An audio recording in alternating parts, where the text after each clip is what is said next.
नमस्कार। आकाशवाणी कटक आंचलिक संवाद पढ़ुचंती सत्यव्रत बेहुरा। मुख्य संवाद। रायगड़ा रेलमंडल भवन निर्माणर भित्तिप्रस्तर स्थापन सह अनेक गुड़ी रेल प्रकल्पर उद्घाटन और शिलान्यास कले प्रधानमंत्री। आत्मनिर्भर भारत स्वप्न को साकार करने दिगरे प्रमुख भूमिका ग्रहण करुछंती पंचायती राज अनुष्ठान कहिछंती बाचस्पति ओम बिरला। चिलिंगा विहंग उत्सव उद्घाटित। विदेशागत पक्षींक पई प्रतिष्ठा हेब पक्षी संग्रहालय कहिले उपमुख्यमंत्री प्रभाती परिड़ा। एवं विश्वप्रसिद्ध बरगड़ धनुयात्रार चतुर्थ दिन में आज अभिनीत हेब बाणासुर पराजय और श्रीकृष्णଙ୍କ बाल्यलीला। विकसित भारतर संकल्प पूरण करने लगी देश में रेलबाईर विकास अत्यंत महत्वपूर्ण बोली प्रधानमंत्री नरेंद्र मोदी कहिछंती। आज आभासी जरिया प्रधानमंत्री पूर्वतट रेलबाईर रायगड़ा रेलमंडल भवन निर्माणर भित्तिप्रस्तर स्थापन सह नूतन जम्मू रेल डिविजन और तेलंगानार चार्लापल्ली नुआ टर्मिनाल स्टेशन उद्घाटन अवसर में यह कहिछंती। से कहिछंती एही सबु प्रकल्पगुड़िक द्वारा नूतन निजुक्ति सृष्टि और भित्तिभूमि विकास, सामाजिक अर्थनैतिक विकास सह पर्यटन को प्रोत्साहन मिल पारिबो। प्रधानमंत्री कहिछंती रायगड़ा रेलमंडल भवन निर्माण द्वारा ओडिशा, आंध्र प्रदेश और आखपाख अंचलर विभिन्न क्षेत्र में विकास होई परिबो। भगवान जगन्नाथ के आशीर्वाद से हमारे उड़ीसा के पास प्राकृतिक संसाधनों का भंडार है। इतना बड़ा समुद्री तट मिला है। उड़ीसा में इंटरनेशनल ट्रेड की प्रबल संभावना है।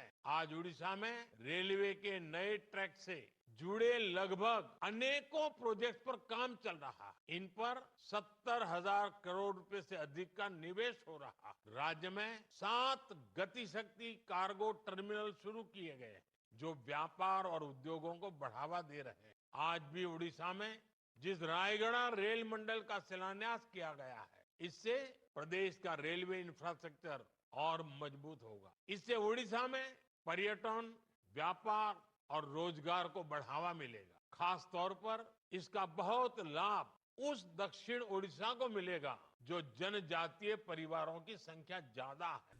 प्रधानमंत्री नरेंद्र मोदी द्वारा रायगड़ा रेलमंडल भवन निर्माण पर शिलान्यास अवसर में रेलबाई पड़िया एक स्वतंत्र कार्यक्रम आयोजन करा जायतिला। एथिरे रेलमंत्री अश्विनी वैष्णव, मुख्यमंत्री मोहन चरण माझी, खाद्य प्रक्रियाकरण मंत्री रावनेश सिंह बिट्टू, सांसद सप्तगिरी उलाका, बलभद्र माझी और विधायक आपल स्वामी काड्राका प्रमुख जोग देइथिले। सूचना अनुसार आसंता 3 वर्ष मध्य एही रेल डिविजन कार्यक्षम हेबो बोली जଣାपड़िछि। याद्वारा संपृक्त अंचलर विकास होगा सह गमनागमन और वाणिज्य क्षेत्र में विकास हो पारिबो। पंचायतरू संसद शीर्षक द्वितीय पर्याय कार्यक्रम को आज लोकसभा बाचस्पति ओम बिरला उद्घाटन करिसेंती। संविधान सदनर केन्द्रीय कक्ष में आयोजित स्वतंत्र कार्यक्रम में बाचस्पति श्री बिरला यहाक उद्घाटन करी कहिसेंती पंचायतीराज अनुष्ठानगुड़िक देशर ग्राम विकास और आत्मनिर्भर भारत स्वप्न को साकार करने दिगरे प्रमुख भूमिका ग्रहण करुछंती। से कहिसेंती देशर ऐतिह्य और संस्कृति रे महिलांकर प्रमुख अवदान रहिथिबारु सेमानंकु सामाजिक और अर्थनैतिक क्षेत्र में सशक्त और आत्मनिर्भर करिबारे पंचायतर गुरुत्वपूर्ण भूमिका रहिछि। राज्य सरकार आलू चाष उपर गुरुत्व देउछंती। कृषि मंत्री सहित ए संपर्क में आलोचना पर चलित वर्ष 6 लाख मेट्रिक टन अधिक आलू चाष कराजिबो बोली जोगाण मंत्री कृष्णचंद्र पात्र कहिसेंती। से कहिसेंती प्रतिवर्ष 3 लाख मेट्रिक टन आलू उत्पादन हेउथिबा बेले 14 लाख मेट्रिक टन आलू आवश्यकता रहिछि। फଳରେ प्रत्येक वर्ष 11 लाख मेट्रिक टन आलू अन्य राज्यरू आमदानी करा जाउछि। आगामी दिन में आलूर अभाव हेब नाही एवं राज्य आलू उत्पादन में स्वावलंबी हेब बोली से कहिसेंती। नयागढ़ जिला रणपुर कला, संस्कृति, ऐतिह्य, परंपरा और शहीद मानक वीरत्व स्मृति उज्जीवित रखिबा लगी रणपुर महोत्सव अर्जुन उद्घाटित हो जाइछि। आसंता 9 तारिख पर्यंत चलिबाकु थिबा एही उत्सव को सांसद डॉक्टर संबित पात्र उद्घाटन करथिले। आयोजित सभारे ओडिशा विधानसभार बाचस्पति सुरमा पाढ़ी, विधायक दुष्मंत स्वाई प्रमुख जोगदेई रणपुर माटीर स्वतंत्र परिचय रहिथिबा कहिथिले। सूचनायोग्य 1939 मसीहा जनवरी 5 तारिख में बेजल गेट को गुली रे अर्जुन राउत शहीद होइथिले एवं निजको उत्सर्ग करिथिबा अमर शहीद रघु दिवाकर को बिहार भागलपुर जेल में फांसी दिया जाइथिला। उद्घाटनी दिवस में ओडिसी नृत्य, पुरुलिया छौ नृत्य आदि परिवेशित होइथिला। आपण माने आंचलिक संवाद शुणुछंती आकाशवाणी कटक केन्द्ररू। उपमुख्यमंत्री प्रभाती परिड़ा लोकसेवा भवन कन्वेन्शन केन्द्र में चिलिका विहंग उत्सव उद्घाटन करिसेंती। ଆଜିଠାରୁ ଆସନ୍ତା 12 ତାରିଖ ପର୍ଯ୍ୟନ୍ତ ଅନୁଷ୍ଠିତ ହେଉଥିବା ଏହି ଉତ୍ସବର ପ୍ରବାସୀ ଭାରତୀୟ ବ୍ରାଣ୍ଡ ଆମ୍ବାସାଡର ହେବେ। ପ୍ରବାସୀ ଭାରତୀୟ ସମ୍ମିଳନୀରେ ଯୋଗଦେବାକୁ ଓଡ଼ିଶା ଆସୁଥିବା ଅତିଥିମାନଙ୍କୁ ଚିଲିକା ବୁଲାଇବାକୁ ନିଆଯିବ। ଏଥିଲାଗି ଜଙ୍ଗଲ ବିଭାଗ ଓ ପର୍ଯ୍ୟଟନ ବିଭାଗ ପକ୍ଷରୁ ସ୍ୱତନ୍ତ୍ର ବ୍ୟବସ୍ଥା କରାଯାଇଛି। ଶ୍ରୀମତୀ ପରିଡ଼ା କହିଛନ୍ତି, ଏହି କାର୍ଯ୍ୟକ୍ରମ ଜରିଆରେ ସାରା ବିଶ୍ୱରେ ଚିଲିକାର ବିଶେଷତ୍ୱର ପ୍ରଚାର ଓ ପ୍ରସାର ହୋଇପାରିବ।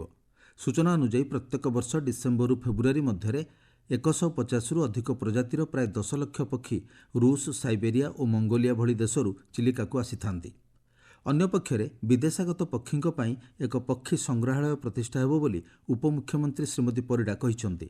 ଚିଲିକା ବିକାଶ କର୍ତ୍ତୃପକ୍ଷ ଓ ପର୍ଯ୍ୟଟନ ବିଭାଗ ମିଳିତ ଭାବେ ଏଥିଲାଗି ମାଷ୍ଟର ପ୍ଲାନ୍ ପ୍ରସ୍ତୁତ କରୁଛନ୍ତି। ମ୍ୟୁଜିୟମ୍ ପାଇଁ ସ୍ଥାନ ନିରୂପଣ ଲାଗି ଚିଲିକା, ବରକୂଳ ଏବଂ ନଳବଣ ମଧ୍ୟରୁ ଗୋଟିଏ ସ୍ଥାନକୁ ଚୟନ କରାଯିବ ବୋଲି ସେ କହିଛନ୍ତି। ନୟାଗଡ଼ ମହାନଦୀ ବନ୍ୟପ୍ରାଣୀ ବନଖଣ୍ଡ ଅଧୀନରେ ଥିବା ସାତକୋଶିଆ ଗଣ୍ଡରେ ଆଜିଠାରୁ କୁମ୍ଭୀର ଗଣନା କାର୍ଯ୍ୟ ଆରମ୍ଭ ହୋଇଛି। ଏହା 3 ଦିନ ପର୍ଯ୍ୟନ୍ତ ଚାଲିବ। ଶୀତ ଋତୁରେ ଅତ୍ୟଧିକ ଥଣ୍ଡାରୁ କୁମ୍ଭୀରମାନେ ଜଳାଶୟରୁ ବାହାରି ନଦୀ ବାଲିପଠାରେ ଶୋଇଥାନ୍ତି। କୁମ୍ଭୀରମାନଙ୍କୁ ଦେଖିବା ସହିତ ଘୋଷରା ଦାଗକୁ ଲକ୍ଷ୍ୟ କରି ଗଣନା କାର୍ଯ୍ୟ କରାଯାଏ। ବନ୍ୟପ୍ରାଣୀ ବିଭାଗର କର୍ମଚାରୀମାନେ ଦୂରବୀକ୍ଷଣ ଯନ୍ତ୍ର ଓ କ୍ୟାମେରା ଦ୍ୱାରା ଛୋଟ ଡଙ୍ଗା ସାହାଯ୍ୟରେ ଗଣନା କାର୍ଯ୍ୟ କରୁଛନ୍ତି। ସକାଳ 6ଟାରୁ ଦିନ 12ଟା ପର୍ଯ୍ୟନ୍ତ ଗଣନା କାର୍ଯ୍ୟ ହେବ ବୋଲି ଜଣାପଡ଼ିଛି। ଛାମୁଣ୍ଡିଆ ବନାଞ୍ଚଳ ଅଧିକାରୀ ଲକ୍ଷ୍ମୀନାରାୟଣ ପଣ୍ଡା କହିଛନ୍ତି, ଛାମୁଣ୍ଡିଆ ବନାଞ୍ଚଳର ବଡ଼ମୂଳଠାରୁ ମଣିଭଦ୍ରା ଓ ମାରଡ଼ା ପଦ୍ମାବତୀ ପର୍ଯ୍ୟନ୍ତ 3ଟି ଦଳରେ 2 ଜଣ ଲେଖାଏଁ ବନ୍ୟପ୍ରାଣୀ ବିଭାଗ କର୍ମଚାରୀ ଗଣନା କାର୍ଯ୍ୟ କରୁଛନ୍ତି। ସେହିଭଳି ମହାନଦୀର ଆଖପାଖ ଅଞ୍ଚଳରେ ଥିବା ଜଳାଶୟଗୁଡ଼ିକରେ ମଧ୍ୟ କୁମ୍ଭୀର ଗଣନା କାର୍ଯ୍ୟ କରାଯିବ। ଅନ୍ୟପକ୍ଷରେ ଆସନ୍ତା 17 ଓ 18 ତାରିଖରେ ପକ୍ଷୀ ଗଣନା କାର୍ଯ୍ୟ କରାଯିବ ବୋଲି ସୂଚନା ମିଳିଛି। ବିଶ୍ୱପ୍ରସିଦ୍ଧ ବରଗଡ଼ ଧନୁଯାତ୍ରା ପାଇଁ ମଥୁରା ନଗରୀରେ ଥିବା ସମସ୍ତ ଶିକ୍ଷାନୁଷ୍ଠାନର ସମୟ ପରିବର୍ତ୍ତନ କରାଯାଇଛି। ସମ୍ଭାବ୍ୟ ଭିଡ଼ ଏବଂ ଟ୍ରାଫିକ୍ ସମସ୍ୟାକୁ ଦୃଷ୍ଟିରେ ରଖି ଆଜିଠାରୁ ଆସନ୍ତା 13 ତାରିଖ ପର୍ଯ୍ୟନ୍ତ ସକାଳ 8ଟାରୁ ଦିନ 1ଟା ପର୍ଯ୍ୟନ୍ତ ବିଦ୍ୟାଳୟ ଖୋଲା ରହିବ। 13 ତାରିଖ ପରେ ଶିକ୍ଷାନୁଷ୍ଠାନଗୁଡ଼ିକ ପୂର୍ବପରି କାର୍ଯ୍ୟ କରିବ ବୋଲି ଜିଲ୍ଲା ଶିକ୍ଷା ଅଧିକାରୀ ସୂଚନା ଦେଇଛନ୍ତି।